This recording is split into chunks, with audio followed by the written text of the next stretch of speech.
Well, I for one am glad that the mainstream media have got their priorities right, because why attack our actual government for ripping us out of the EU with no deal, the risk of which the Bank of England governor has said is uncomfortably high, which would leave us having to stockpile food and medicine whilst trade grinds to a halt? Why criticise our actual government for maintaining that austerity measures must continue for 50 years to rescue UK finances when 1 in every 8 UK worker is already living in poverty? Why condemn our actual government for cozying up to ignorant, racist, moronic tyrants despite clear opposition from the British public by way of massive demonstrations up and down the country? No! I'm glad they've got their priorities right, because they chose to front page with this.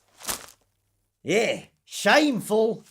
Full of shame. This is Jeremy Corbyn allegedly apologising for attending an event where an actual Holocaust survivor compared Israel's treatment of Palestinians to the Nazis. Whew. Okay. This comes amidst a torrent of accusations against the Labour leader for supposedly allowing anti-Semitism to run rife within his party. Now, I've been warned to tread carefully on the topic of Israel and Palestine, as it is a seriously complex topic and everyone's got an opinion on it.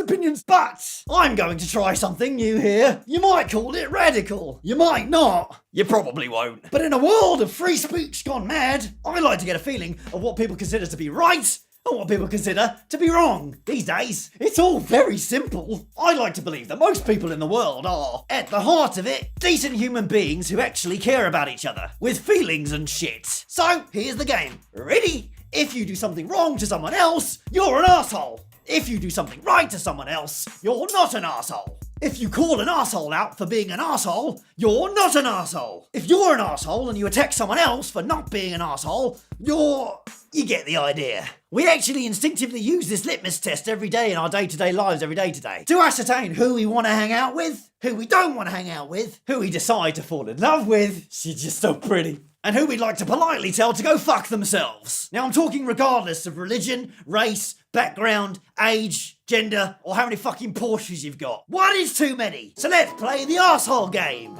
A billionaire successfully suing the NHS for £2 million of public money for losing out on a private healthcare contract. Arsehole. Peacefully protesting against a visiting foreign leader who promotes bigotry and racism. Not an arsehole. Violently protesting against an entire religion of peoples. Arsehole. Lying about a national referendum, but then pushing it through despite knowing it will be detrimental to the economy and the public.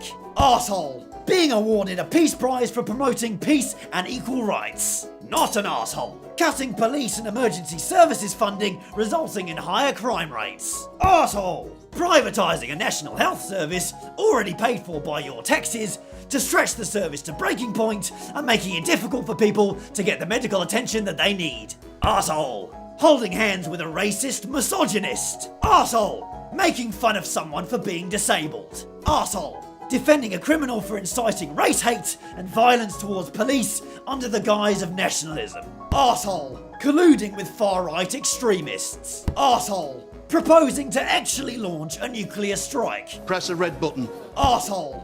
Outing a whistleblower as gay to try and discredit the claims he's making. Arsehole. Knowingly destroying identity papers to make it easier to persecute and deport legal immigrants. Arsehole. Selling arms to countries knowing they will be used to massacre innocent people. Arsehole. Consistently voting against anti-Semitism in Parliament. Not an arsehole. Imposing a cruel and flawed benefit system to throw hard-working families into poverty. Arsehole. Suggesting higher taxes for the rich to pay for much-needed improvements to public services. Not an arsehole. Promoting racial segregation and discrimination. Arsehole. Defying international law by illegally destroying people's homes. Arsehole. Tipping a disabled person out of their wheelchair. Arsehole. Criticising a nation's government for continued violence towards a group of people solely based on their race or religion.